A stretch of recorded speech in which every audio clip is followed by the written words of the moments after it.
এই মুহূর্তে আমরা এসে পৌঁছে গেছি অলরেডি শিয়ালদা স্টেশনে। শিয়ালদা নম্বর 14 নম্বর প্ল্যাটফর্মে আমাদের গন্তব্যস্থলে যাওয়ার কাঞ্চনকন্যা দাঁড়িয়ে আছে অলরেডি।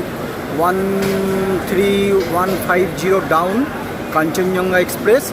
আমরা যাচ্ছি উত্তরবঙ্গের উদ্দেশ্যে, যেখানে বন্যা কবলিত মানুষ এবং ধসে কবলিত মানুষের ইয়েতে আমরা এখন রওনা দিচ্ছি। আমাদের কর্মীরা অলরেডি প্রস্তুত, তাদের সমস্ত জিনিসপত্র লাগেজ মাঠে তুলে রেডি করে ফেলেছে।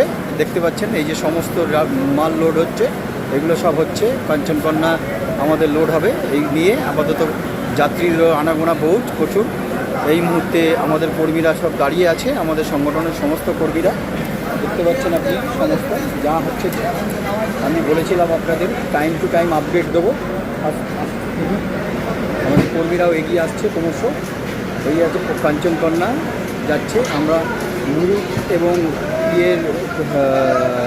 সুকিয়া ব্লকে যাচ্ছি, দার্জিলিং জেলার সুকিয়া ব্লকে আমরা যাচ্ছি। বন্যা কবলিত এই আমাদের বগি। এই যে এবার এরা উঠবে, এখন এরা উঠছে। দেখতেই পাচ্ছেন আমাদের সমস্ত জিনিসপত্র লোড হচ্ছে, হ্যাঁ, গাড়িতে লাগেজে। দেখতেই পাচ্ছেন আমাদের কর্মীরা যাচ্ছে সব রেডি। উত্তরবঙ্গে বন্যা কবলিত মানুষের সাহায্যার্থে আমরা বেরিয়ে পড়েছি অলরেডি।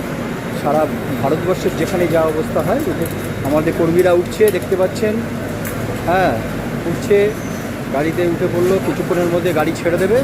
এখন আপাতত এই আপডেট রাখলাম, রেখে বাকি যেরম চলবে আমি সেরমভাবে আপনাদেরকে জানাবো। এই ঠিক আছে, হোক। নমস্কার, ধন্যবাদ বন্ধুরা।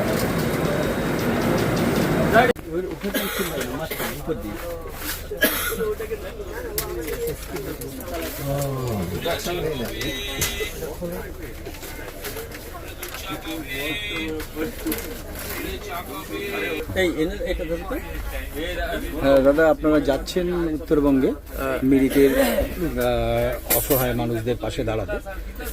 আপনাদের উদ্দেশ্য বা আপনাদের আগামী কর্মসূচি অথবা আপনারা কোথায় কিভাবে দেবেন আপাতত কিছু অন্তত জানান। আমাদের এই সংগঠনটা হচ্ছে সমাজসেবী সংগঠন।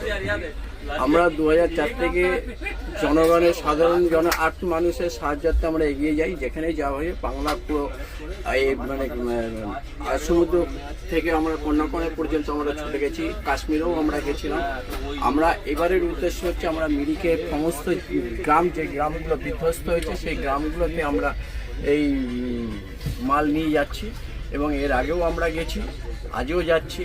মানুষের প্রচুর সাড়া পাচ্ছি, সাধারণ মানুষই আমাদের পাশে দাঁড়িয়েছে, যার ফলে আমরা এই কর্মকাণ্ডগুলো করতে পারছি। আপনারা কবে ফিরবেন?